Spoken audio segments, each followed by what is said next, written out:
Hello friends, मैं पूजा राठौर अपने YouTube channel आशा study point पे आप सभी का स्वागत करती हूँ।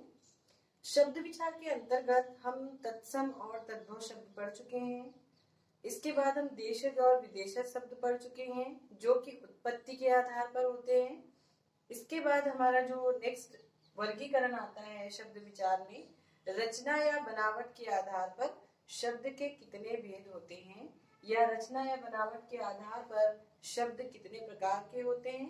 तो चलिए देख लेते हैं कि रचना या बनावट के आधार पर शब्द क्या है।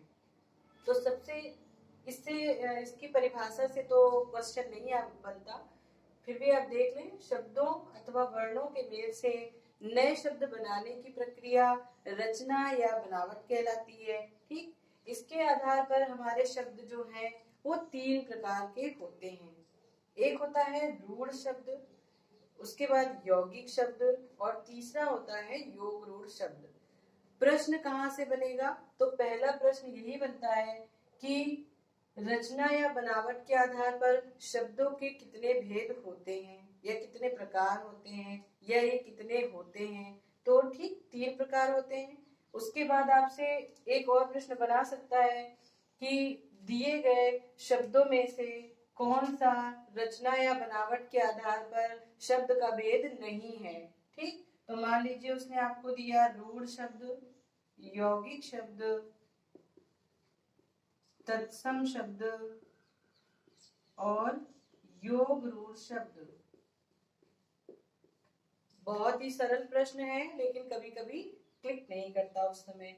तो आपसे सिंपली पूछ लेगा दिए गए शब्दों में से कौन सा रचना या बनावट के आधार पर एक शब्द का प्रकार नहीं है। तो आप जानते हैं कि रचना और बनावट के आधार पर हमारे शब्द 3 प्रकार के होते हैं, रूढ़, यौगिक और योग रूढ़। यानी कि कौन सा नहीं होगा? तो तत्सम नहीं होगा, क्योंकि तत्सम क्या है? उत्पत्ति के आधार पर शब्द का भेद है। बहुत छोटी सी बात है लेकिन लोग परिभाषाओं पे ध्यान नहीं देते, जो कि बहुत बड़ी मिस्टेक साबित होती है एग्जाम में। तो ध्यान रखिएगा कि सबसे पहले आप जो भी प्रकरण या कुछ भी पढ़ने जा रहे हैं तो उसके विषय में आपको पता हो कि ये है क्या भला। उसके बाद आप उसके वर्ड्स पे ध्यान दीजिए, अंदर उसके कंटेंट पे ध्यान दीजिए, वो अच्छी चीज है। चलिए देखते हैं कि रूढ़ शब्द क्या होते हैं। तो रूढ़ शब्द ऐसे शब्द होते हैं, रूढ़ शब्द वे शब्द होते हैं जो दो वर्णों या शब्दों के मेल से बनते हैं, दो या दो से अधिक वर्णों के मेल से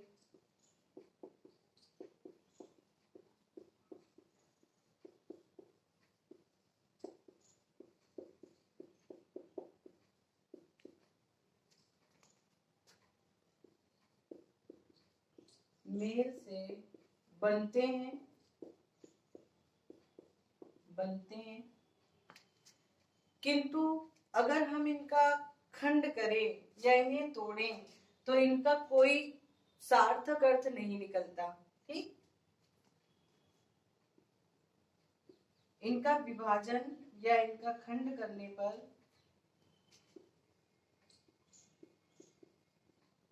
कोई सार्थक अर्थ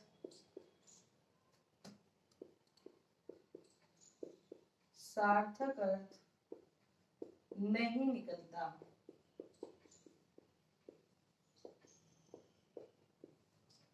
ऐसे शब्द रूढ़ शब्द कहलाते हैं, यानी ये फिक्स हैं, इन्हें तोड़ेंगे तो कुछ भी अलग सार्थक अर्थ ये प्रदान नहीं करते। जैसे कि घर, घर। अब ये घा और रा वर्ण हो गए, इनके कोई अपने स्वतंत्र अर्थ नहीं निकलते। ठीक है, जैसे कि राम, तो रा प्लस मा, इनको तोड़ने पर भी कोई सार्थक अर्थ नहीं निकलता। कलम, कलम, इनको तोड़ेंगे तो भी कोई सार्थक अर्थ नहीं देगा। नेत्र, नेत्र या पुस्तक या चंद्रमा या वैभव, कुछ भी ऐसा कोई भी शब्द जिसको आप तोड़े या विच्छेद करें तो उनका कोई सार्थक अर्थ ना निकले, वो हमारे क्या होते हैं, रूढ़ शब्द कहलाते हैं। जैसे हैं वैसे ही रहेंगे। ठीक, तो ये हमारे रूढ़ शब्द कहलाते हैं। इसके बाद बात करते हैं हम यौगिक शब्द की। यौगिक शब्द की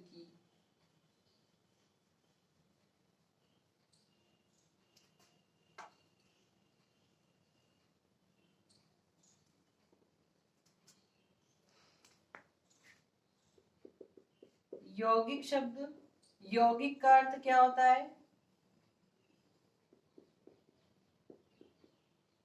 यौगिक का अर्थ मेल होता है या जुड़ा हुआ होता है या मिलकर बना होता है। तो ऐसे शब्द जो दो शब्दों से मिलकर बनते हैं, उसमें संधि के शब्द भी हो सकते हैं, समास के भी हो सकते हैं, प्रत्यय का प्रयोग भी होता है, उपसर्ग इत्यादि से भी बने होते हैं। तो ऐसे शब्द जो दो शब्दों के मेल से बने और जिन्हें अलग करने पर भी स्वतंत्र होकर वही अर्थ प्रदान करें जो जुड़े होने पर प्रदान करते हैं, ऐसे शब्द यौगिक शब्द कहलाते हैं। लिख दे रही हूं, ऐसे शब्द जो दो शब्दों के मेल से बनते हैं,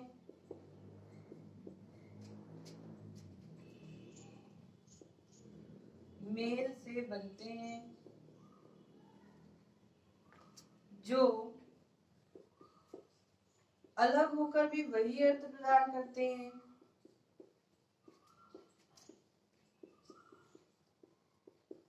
वही अर्थ प्रदान करते हैं, जो जुड़े होने पर, जो जुड़े होने पर, ये समास के भी होते हैं, संधि के भी होते हैं, उपसर्ग से भी बनते हैं, प्रत्यय से भी बनते हैं। जैसे देखें, सामाजिक, सामाजिक जो कि समाज शब्द में इक प्रत्यय लगने से बना है। इसका तात्पर्य सामाजिक मिलनसार जो होगा, सामाजिक होगा, वो सामाजिक वर्ड आपका क्या है, प्रत्यय लगने से बना है, यानी कि यौगिक है। घुड़सवार, घुड़ धन सवार, यानी कि घोड़े पर सवार, ये समासिक वर्ड शब्द भी है और इन्हें चाहे आप एक साथ लिखें और चाहे अलग करें, ये ऐसे ही रहेंगे। दूध वाला, दूध वाला, पुस्तकालय, पुस्तकालय, विद्यालय, विद्यालय, चिड़ियाघर, चिड़ियाघर, रसोई घर, रसोई घर,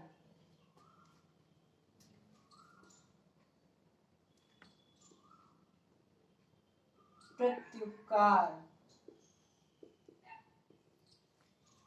ठीक है, इस प्रकार के शब्द जो प्रत्यय, उपसर्ग और संधि या समास के शब्द होते हैं वो हमारे यौगिक शब्द कहलाते हैं। तो आपसे क्वेश्चन ऐसे ही वही जो मैंने पहले बताया कि आपको चार अलग अलग शब्द दे देगा, कोई तत्सम का होगा, कोई तद्भव का होगा, कोई रूढ़ होगा और एक शब्द यौगिक शब्द का होगा।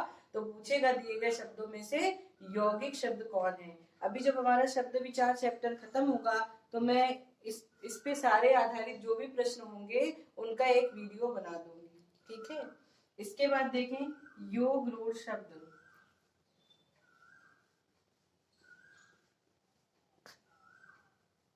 योग रूढ़ शब्द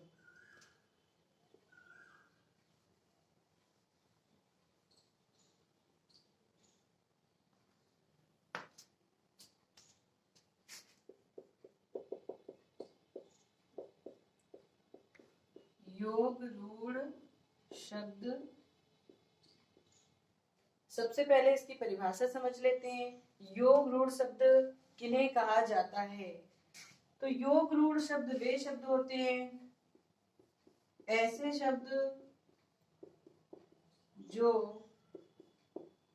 दो शब्दों से मिलकर बने हों, उसमें चाहे यौगिक हो चाहे रूढ़ हो, दो शब्दों से मिलकर बनते हैं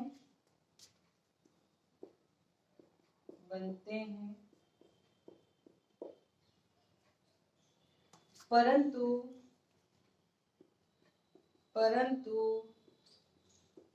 अर्थ के विचार से अपने सामान्य अर्थ को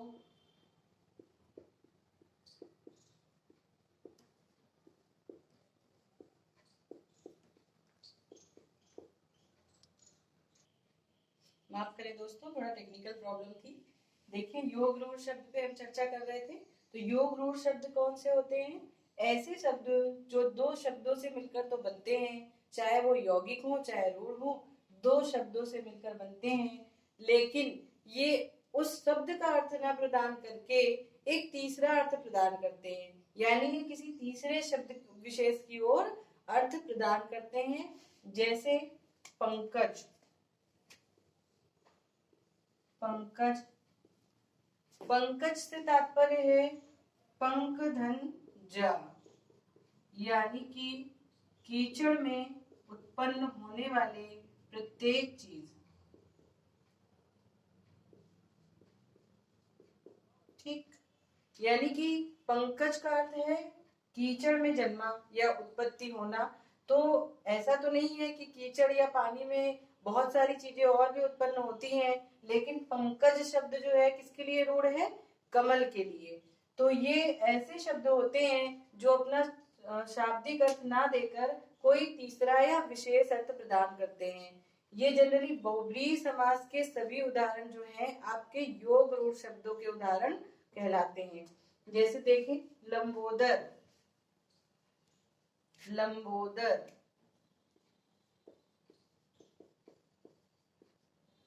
इसको अगर हम खंड करें या विभाजित करें तो लंबा धन उदर हो जाएगा। लंबा मीन्स बड़ा या लंबा, उदर मीन्स पेट, यानी कि ऐसा कोई व्यक्ति जिसका पेट लंबा हो या बड़ा हो। तो ऐसे तो बहुत लोग हो सकते हैं दुनिया में, लेकिन ये लंबोदर जो है ये हम किसके लिए प्रयोग करते हैं? गणेश जी के लिए। ठीक है, तो इसी तरह से और भी बहुत सारे शब्द हैं, जैसे दशानन, तो दस धन आनन, यानी कि जिसके 10 सिर हों।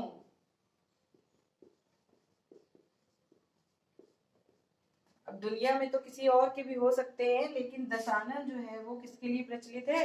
रावण के लिए प्रचलित शब्द है।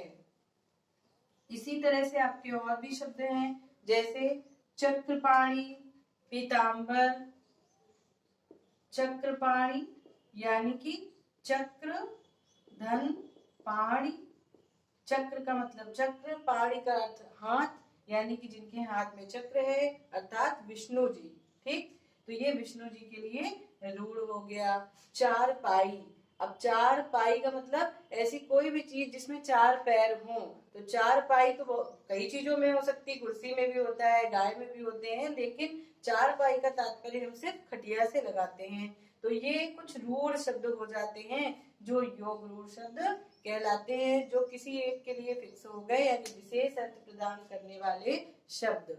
यानी कि बहुब्रीहि समास के जो भी आपके शब्द हैं वो योग रूढ़ शब्द कहलाते हैं। एक बार इसको फिर से रिवाइज कर लेते हैं और इसके बाद हम चर्चा करेंगे विकारी व अविकारी शब्दों की।